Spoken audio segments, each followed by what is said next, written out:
Halo Saskia, silakan Hai. duduk.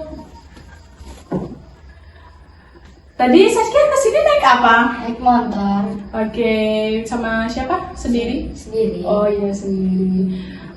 Gimana kabarnya Saskia hari ini? Baik. Alhamdulillah kalau baik. Oke Saskia, jadi di sini kamu boleh cerita semuanya dan saya akan merahasiakan semua cerita kamu. Jadi kita ngobrol santai aja dulu ya.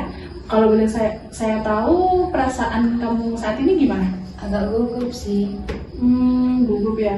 Wajar sih kalau agak gugup, soalnya kan kita baru pertama melakukan sesi konseling ya. Kita ngobrol santai aja, semua jawaban Saskia nggak ada yang benar dan nggak ada yang salah. Iya, itu bikin aku tenang. Jadi kita mulai pelan-pelan ya. Ya, aku tuh sudah menunda tugas sekolah. Nundanya itu dalam bentuk gimana?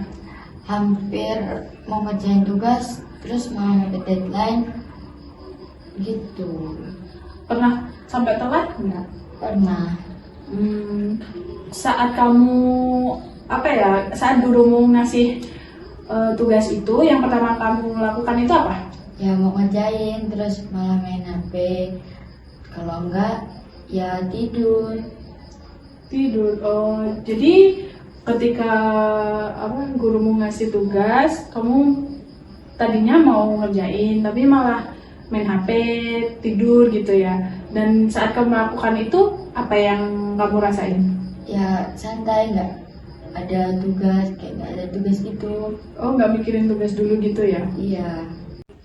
Terus ketika kamu udah deadline gitu mepet, apa yang kamu rasain? Kepikiran terus, panik, terus jadinya malas ngerjain. Jadi kamu makin malas ngerjain gitu ya? Iya.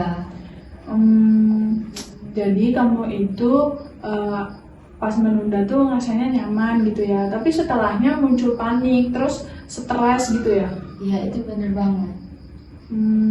Jadi yang saya tangkap, kamu itu di satu sisi pengen santai, tapi di sisi lain kamu tuh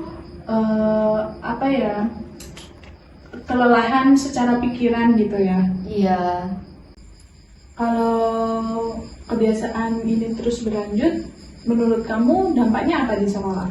Ya, kayak saya mulai nurun, terus sering nyalahin diriku sendiri. Biasanya rasa bersalah itu muncul pas kapan? Pas teman udah ngumpul tugas, terus saya belum. Pasti itu rasanya nggak enak ya. Iya. Kalau ditanya sekarang, kamu pengen nggak mengubah kebiasaan kamu yang seperti itu? Pengen banget, capek banget soalnya. Baik, saya akan jelaskan tentang menunda tugas. Jadi, seseorang yang menunda tugas itu bukan berarti dia itu pemalas, nggak mampu, ataupun nggak bisa. Tetapi itu karena kebiasaan. Oh, jadi masih bisa diubah? Sangat bisa dong, dan pasti bisa dilatih ulang secara pelan-pelan. Berarti masih ada harapan ya? Sangat ada. Jadi kita akan fokus merubah perilaku ya, bukan menyalahkan diri sendiri. Nanti kita akan menggunakan teknik yang namanya itu token ekonomi. Token ekonomi itu apa? Token ekonomi itu bisa dibilang ketika kamu mencapai target kamu, nanti kamu dapat token. Token itu kayak poin ya? Iya, token itu kayak poin. Nah, nanti poinnya itu bisa ditukar sama reward. Rewardnya apa? Rewardnya itu bisa hal-hal yang kamu sukai. Kayak misalnya kamu kan suka nonton, nanti bisa ditukar sama kamu nonton film favorit kamu. Wah, lumayan nih, bikin semangat. Sekarang kita bikin kesepakatan kecil dulu ya. Oke. Kalau kamu ngerjainnya maksimal 1 hari setelah guru kamu ngasih tugas, nah kamu dapat 1 token. Kayaknya masih sanggup. Nah, nanti kalau kamu sudah bisa tepat waktu ngerjainnya, kamu tokennya nambah 1 lagi. Tokennya ditukar kapan itu? Tokennya ditukar kalau semuanya udah sesuai sama target kamu. Nah, jadi kamu nanti bisa nonton film favorit kamu sepuasmu tanpa rasa bersalah. Menarik sih, jadi ada targetnya. Jadi kita akan coba ya selama 2 minggu. Nanti selanjutnya kita bisa evaluasi. Sebelumnya, saya ingin menekankan bahwa token dan reward itu hanya alat bantu ya. Maksudnya? Ya maksudnya tujuan akhirnya itu supaya Saskia bisa terbiasa mengerjakan tugas tapi tanpa menunggu reward. Iya, saya pengen saya kayak gitu. Nah, sekarang udah mulai ya prosesnya. Mungkin bisa dicapai.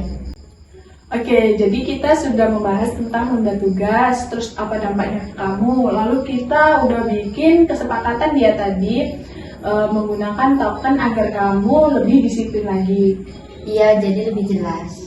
Nah, jadi di pertemuan berikutnya nanti kita bakalan lihat progres dan evaluasi tokennya. Oke, terima kasih. Sama-sama, sampai ketemu di sesi berikutnya ya Saskia. Iya.